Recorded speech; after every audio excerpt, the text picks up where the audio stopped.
Partons. Bonjour, aujourd'hui, pour ceux qui ne me connaissent pas, mon nom est Francine Saint-Pierre, je suis enseignante de méditation et massothérapeute. Et aujourd'hui, je suis avec Maurice Nicole, naturopathe, et il donne des formations en aromathérapie scientifique. Bonjour, Maurice.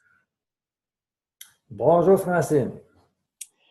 Aujourd'hui, on fait notre 7e capsule depuis le début. J'aimerais te parler d'une problématique qui, moi, me touche à l'occasion, les chaleurs de la ménopause. Est-ce qu'on peut faire quelque chose avec l'aromathérapie pour les chaleurs en ménopause? Oui.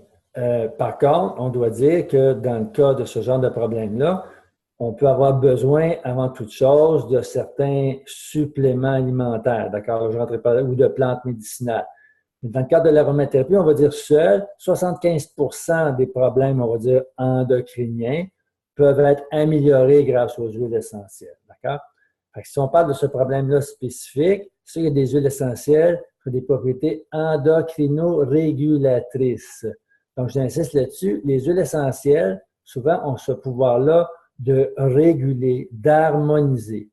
Donc, avec les diverses recherches et études qui ont été faites, on a découvert dans les huiles essentielles des composantes qu'on pourrait appeler hormones-like. Ce n'est pas des hormones, c'est des composantes, un ensemble de composantes qui peuvent soit stimuler le corps à produire des hormones ou imiter un peu ce que les hormones font, ou encore avoir un effet sur le système nerveux autonome, système nerveux sympathique, parasympathique, qui lui gouverne le système endocrinien. Donc, pour être clair, les huiles essentielles ont cette capacité-là d'aider une femme qui a des chaleurs à ne plus ressentir ces chaleurs-là. Alors, c'est important de comprendre que ça ne va pas débalancer. C'est ça que les femmes craignent. Elles craignent qu'en prenant des huiles essentielles, qu'on va dire estrogènes-like, que ça peut induire des tumeurs, par exemple.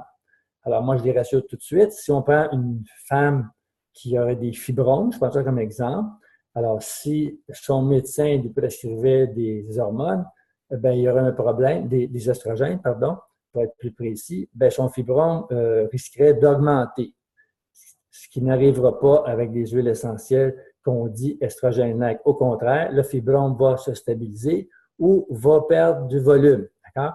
Ce qui montre que les huiles essentielles qu'on dit endocrino-régulatrices n'agissent pas comme les vraies hormones. Ont un effet régulateur. J'explique dans mes cours comment cela se produit.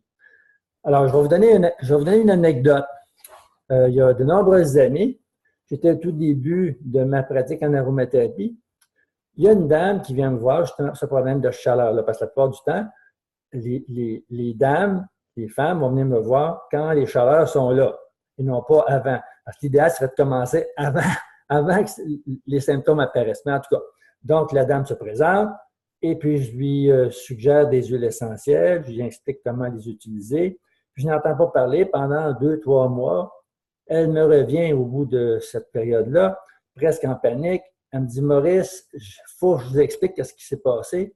Je suis parti faire une croisière dans le sud pendant 2 semaines ou 3 semaines. J'avais oublié mon mélange d'huile essentielle. Là, les chaleurs ont repris, c'était épouvantable. Dès que je suis revenu chez moi, je me suis badigeonné, pour ainsi dire, avec les huiles essentielles et tout s'est calmé. Donc, tout est une question de dosage et d'intensité. Parce que on va dire les phytoestrogènes ou les substances hormones-like sont des centaines de fois moins puissantes que les hormones que vous-même, les femmes, produisez. Donc, c'est une question d'avoir la bonne quantité, puis les utiliser assez fréquemment parce que les huiles essentielles ne restent pas indéfiniment dans le corps. Leur durée de vie, je l'appelle la période de demi-vie, est environ 40 minutes. Ça varie d'une huile essentielle à l'autre, mais enfin. Donc, ça veut dire qu'il faut apprendre à doser suffisamment et assez fréquemment pour éteindre le feu. Ça, je l'explique dans mes cours. Puis une fois que la situation est sous contrôle, bien, on peut réduire le dosage, la fréquence, etc. Puis c'est sûr, l'alimentation est importante, le mode de vie est important. Ça aussi, on en parle pendant les cours, oui. Bien, je te remercie. Donc, si quelqu'un est intéressé à en savoir plus, il peut. Tu as des cours qui commencent bientôt? Oui, le 16 septembre prochain. OK. Puis ça va se faire à quel endroit? Au Collège Montmorency à Laval.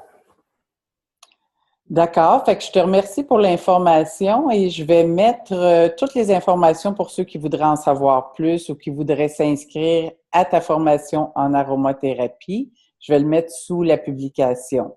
Fait que je te remercie beaucoup, Maurice, et à bientôt. Au revoir.